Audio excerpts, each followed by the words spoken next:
But still 'tis said, the scriptures say, the god was struck with strife, for Pirion knew not the way to start the spark of life. What is the weight of living worth? He thought upon his throne.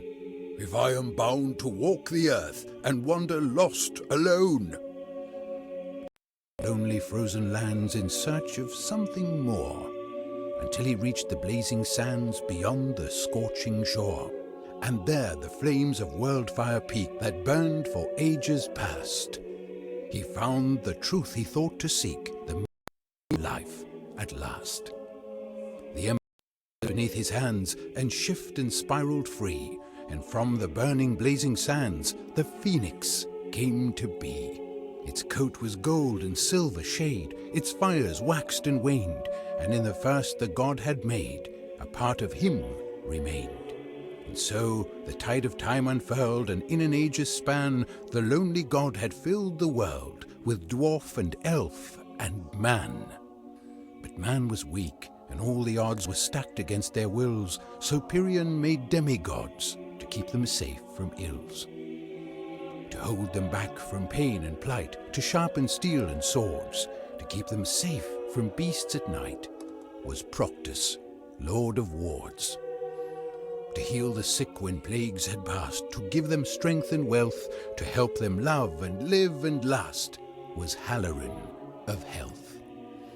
To barter, toil, and trade with ease, to tote upon a steed, to ferry freight across the seas, was Sepicles of Speed.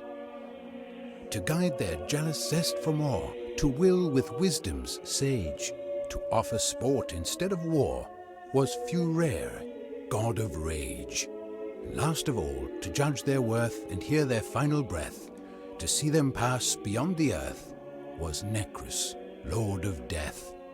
So Pirion stood far above and felt his pleasures swell, to watch below with peace and love, content that all was well. Man alike was proud to pray, to praise the god and fate, but just as dawn succumbs to day, so envy leads to hate. To see their maker loved in light and evermore adored, the demigods rebelled in spite and slayed their trusting lord. And all the pain and scorn and strife of hatred twist and swirled, and flood across the land of life, and chaos ruled the world. But far away beneath the light, beyond the burning sky, the phoenix rose from out the night and stretched its wings to fly. Its coat was gold and silver shade, its fires waxed and waned, and in the first the god had made, a part of him remained.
I think I remember that this game is not the greatest with a controller, so...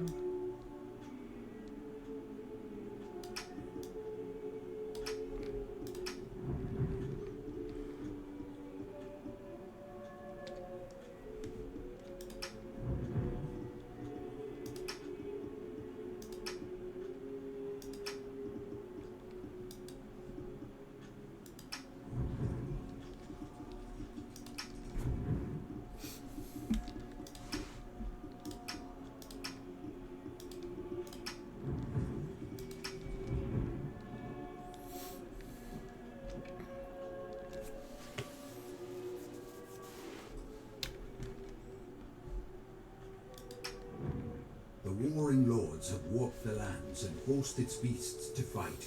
The ravaged souls that stalk the sands, the creatures of the night. But Pirion the Wise resides within the Phoenix, free. And where his heart and spirit hides, your journey's end will be.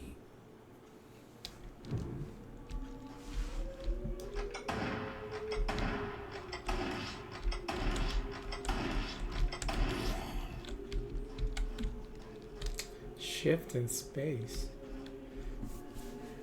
Maybe it's better with the controller.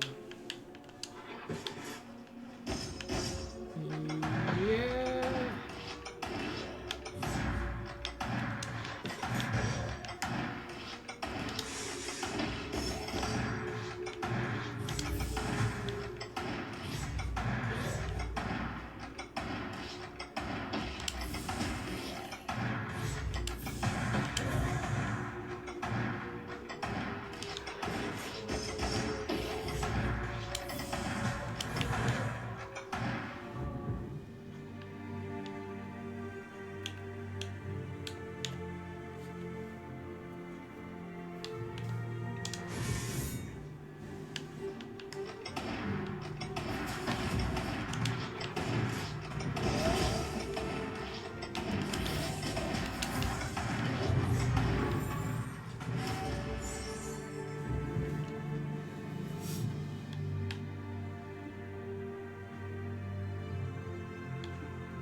So the forest rivers flow, the waters weave and wind, the shifting shadows creep and grow, above, below, behind, before the final fallen trees beyond the forest fates, upon the hollow, haunted breeze the northern passage waits.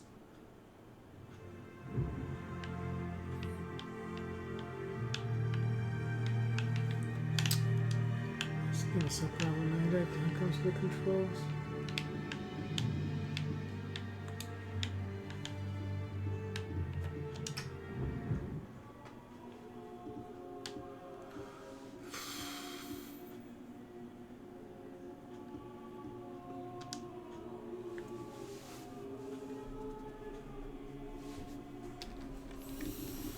Well, we can do 1, 2, 3.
No gold.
Oh, that's right.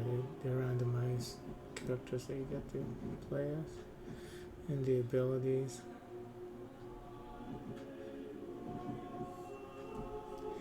Yeah, I think this game is a little bit of a missed opportunity.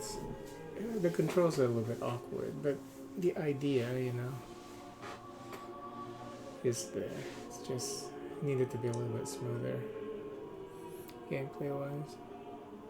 I just saw it while I was browsing my Steam library, and I was like, I remember playing this. And I thought it was okay.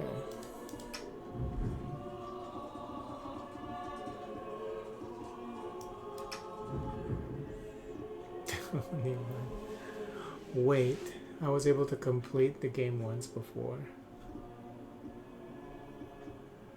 Nice. Zombies quest, right? Cool.